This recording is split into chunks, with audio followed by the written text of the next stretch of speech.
ఈరోజు నేను UK currency కొన్ని చూపిస్తాను చూడండి. సో ఇవన్నీ కాయిన్స్ అన్నమాట. నా దగ్గర ఉన్నవి చూపిస్తున్నాను, కొన్ని లేవు నేను చెప్తాను అవి. సో బేసికల్గా యూకే కరెన్సీస్ పౌండ్స్ అందరికీ తెలుసు. మన దగ్గర పైసా ఇలానో ఇట్లా 10 పైసా 20 పైసా ఇలానో ఇక్కడ పెన్స్ ఓకే అలా. సో ఇప్పుడు ఆ పెన్స్ ఎన్ని చూపిస్తాను నేను చూడండి.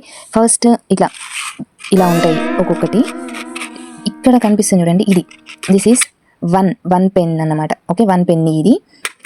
ఇవి 1 పెన్, నెక్స్ట్ 2 పెన్నీ కాయిన్. ఇది కొంచెం చాలా కష్టం. ఫస్ట్ 2 పెన్నీస్ తర్వాత ఈ చిన్నది ఉంది చూడండి, ఇది బుడ్డిది 5 పెన్నీ అన్నమాట. కనిపిస్తుంది కదా దీని మీద. తర్వాత 5 పెన్నీ తర్వాత 10 ఉంటుంది మళ్ళీ ఇక్కడ కనిపిస్తుంది కదా, అయ్యా ఇది 10 పెన్. నెక్స్ట్ 10 తర్వాత 20 ఇది 20 పెన్ కాయిన్ అన్నమాట. సేమ్ కాయిన్స్ కొంచెం సిమిలర్గానే ఉంటాయి. 20 తర్వాత 50 ఉంటుంది. 50 తర్వాత ఇంకా ఆటోమేటిక్గా 1 పౌండ్ కాయిన్ మాత్రం కొంచెం డిఫరెంట్గా ఉంటుంది. 1 పౌండ్ మిగతావి కొంచెం సిమిలర్గా ఉంటాయి. 1 పౌండ్ తర్వాత 2 పౌండ్స్ ఉంటాయి. ఆ 2 పౌండ్ కాయిన్ నా దగ్గర లేదు, కానీ దెన్ ఆఫ్టర్ 2 పౌండ్స్ తర్వాత ఇంకా నోట్ ఉంటుంది అనమాట.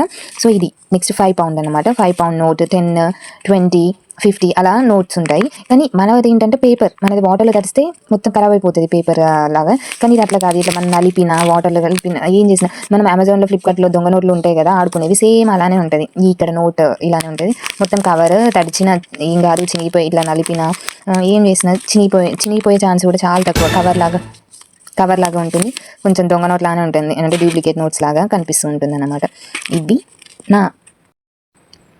ఈ కాయిన్స్ అలవాటు అవ్వడం కొంచెం కష్టం. ఇక్కడ జనరల్గా మేము ఎక్కువ ఆన్లైన్ ట్రాన్సాక్షన్సే ఉంటాయి. ఎక్కడ వెళ్ళినా ట్యాప్ చేయడం, ట్యాప్ అండ్ పే పేమెంటే ఉంటుంది. కాబట్టి కాయిన్స్ హ్యాబిచువేట్ అవ్వడం కొంచెం కష్టమైంది. ఎవరైతే టిల్ అంటే చెక్అవుట్స్ దగ్గర చేస్తారో, క్యాష్ డీలింగ్స్ చేసే జాబ్స్లో ఉంటారో వాళ్ళకైతే కొంచెం ఫెమిలియర్గా ఉంటాయి కాయిన్స్, అలవాటు అయిపోతాయి. కానీ రెగ్యులర్గా అందరికీ అలవాటు అవ్వడం మాత్రం కొంచెం కష్టం, అంటే గుర్తుపట్టడం. ఫస్ట్ ఇది తీసి ఇక్కడ ఎక్కడుంది, ఎన్ని పెన్స్ అని ఇట్లా వెతుక్కోవాలి. ఓకే 5 అలా. అండ్ ఇంకొక మ్యాటర్ ఏంటంటే 100 pens is equals to 1 pound అన్నమాట. ఓకే 100 పెన్స్ అయితే 1 పౌండ్. మన దగ్గర 100 పైసలు అయితే 1 రూపాయి లాగా. ఈటీవీ న్యూస్ సమాప్తం. నమస్కారం.